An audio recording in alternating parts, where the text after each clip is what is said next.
به نام خداوند بخشنده و مهربان. درود بینندگان عزیز. بخش نوبتی برنامه خبری پیام نیوز است. در استودیو با شما شهرت رحمت الله. اینک متوجه باشید به سرخط مهمترین خبرهای روز. نسبت بزرگمهر یاروف پرونده نو آغاز شده است. تاجیکستان در فهرست کشورهای آمده است که سیاحت خطرناک است. در تاجیکستان شرطنامه نکاح برای نوخانه‌داران حتمی می شود. بیشتر از همه در تاجیکستان پاره می دادند.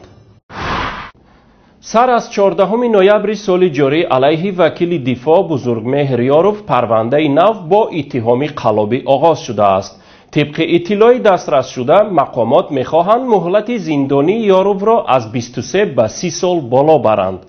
در اساس پرونده دوم او که گویا برای تحقیر دادستان و دادرس باز شده بود و مرافعه‌اش هم به انجام رسید، به بزرگمهر یاروف 2-3 سال و طبق پرونده نوی که علیهش هم اینک باز کرده اند 5-6 سال زندان تهدید میکند.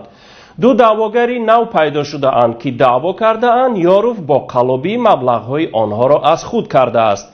یکی از دعواگران نفر با اسم حضرت قلاف مقصد است که دعوا دارد به وکیل دفاع تمنا اشورا و مبلغی مرادف به $3000 امریکایی را با روبل روسی داده است که تمنا 1,500 آن را به بزرگمهر داده است.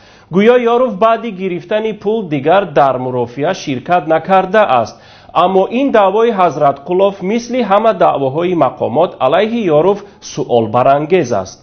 چون از عریضه برمی آید که پول را نه خودی مقصد حضرت قلاف بلکه برادرش به تمنا داده است، اما عریضه را مقصد نوشته است در حالی که برادرش در روسیه قرار دارد، یعنی جبردیده حضور ندارد و معلوم هم نیست که چی اندیشه دارد. بعدا بزرگمهر یاروف نه با مقصد و نه با برادرش عموما شرطنامه ندارد.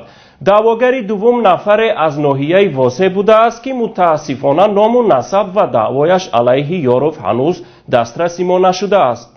در حکمی که یاروف را ماه اکتبر به 23 سال زندان محکوم کرده بودند 9 سالش برای قلابی پیش بینی شده است، اما از 18 نفر دعواگر تنها 3 نفرشان در مرافعه شرکت کردند و 2 نفر آنها از دعوایشان دست کشیدند و اینک علیه بزرگمهر یاروف بار دیگر با جرم قلابی پرونده باز شده است.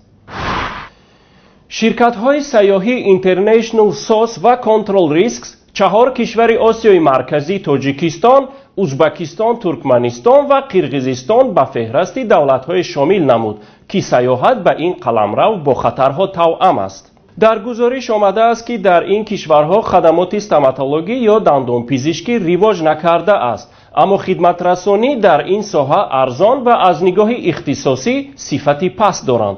همچنین گفته شده است که داروواری که پزشکان هنگام ضرورت توصیه میکنند تقلبی و یا صفتی پست دارند که میتواند به صحت شخصی سیاح تأثیر منفی برسانند.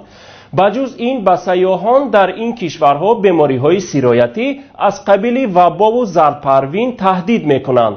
اما کارشناسان به این نظرند پیشتری شرکت‌هایی که بر رده‌بندی مشغولند با فرمایش کار میکنند، چون کشورهای آسیای مرکزی در جلب سیاحان فعال شده اند. امکان دارد این رده‌بندی با فرمایش کشورهای رقیب ساخته شده است یا این شرکت‌ها میخواهند از کشورهای آسیا میانگی مبلغ به دست آورند. مقامات کمیته جوانان ورزش و سیاحی تاجیکستان میگویند که در 6 ماه نخست سال جاری از حساب ورود سیاحان خارجی به این جمهوری به بودجه حکومت این کشور $82 میلیون درآمد وارد شده است. در تاجیکستان به کودکس عائله لایحه تغییر و علاوه‌های نو تهیه شده است که شرطنامه نکاح را میان نوخانه‌داران حتمی میکند. تا کنون سازش میان همسران آینده پیش از نکاح یک کار اختیاری بود. تهیه‌گران این لایحه میگویند شرطنامه حتمی نکاح میتواند از طلاق و جداشوی خانواده‌های زیاد جلوگیری کند. بررسی این لایحه دیروز 16 نوامبر در پارلمان تاجیکستان صورت گرفت. در لایحه نوی کودکس عائله که شرطنامه حتمی نکاح یک بخشی آن است، به عهده‌داری‌های زن و شوهر تاکید شده مسئله تقسیم اموال پس از طلاق یکی از شرط‌های کلیدی میباشد. пешниҳоди тағйиру иловаҳои нав ба кодекси оила дар ҳоле сурат мегирад ки дар Тоҷикистон мизони пошхӯрии оилаҳо сол ба сол меафзояд ва дар натиҷа ҳазорҳо зан бо тифлонашон бесарпаноҳ мемонанд. дар муқобили беш аз 53,000 издивоҷ дар 9 моҳи соли ҷорӣ беш аз 6,000 ҷудошавии оилаҳо дар Тоҷикистон ба қайд гирифта шудааст. طبق یک نظرسنجی که سازمان ترانسپرنسی اینترنشنال نشر کرده است، در تاجیکستان بیشتر از هر کشور پاره می‌داده اند. بیش از 50% پرسیده شدگان اقرار کرده اند که در همین نزدیکی پاره داده بودند. این نظرسنجی که نشان دهنده فساد جهانی نامیده می شود، هر ساله از طرف این سازمان نشر می شود. در کشورهای سابق شوروی کمتر از همه در استونیا و گرجستان پاره داده اند که متناسباً تنها 5 و 7% پرسیده شدگان پاسخی مثبت داده اند. در ازبکستان 18، قرقیزستان 38 و روسیه 34% اقرار کرده اند که چند قبل پاره داده بودند. رهبر آژانسی نظارت دولتی مالیوی و مبارزه با فساد جمهوری تاجیکستان رستم امامعلی هم چند پیش اقرار کرده بود که ضمن یک نظرسنجی معلوم شده است بیشتر فساد در مقامات مبارزه علیه فساد از جمله دادستانی، دادگاه و میلیسا دیده می شود.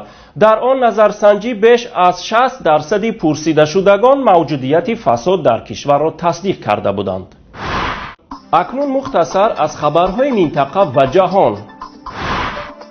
در قرقیزستان شرکت بایکسر سپورت که اساساً به طراحی و استحصال سر و لباسهای ورزشی مشغول است، اخیراً لباسهای ورزشی اسلامی را طراحی و استحصال نموده به فروش برآورده است. این لباسهای ورزشی ظاهراً از لباسهای ورزشی معمولی تنها با دراز و وسیع‌تر بودنشان فرق می‌کنند، ولی در اصل در طراحی و استحصال این لباسها شرایط طهارت کردن نیز به اینابت گرفته شده است.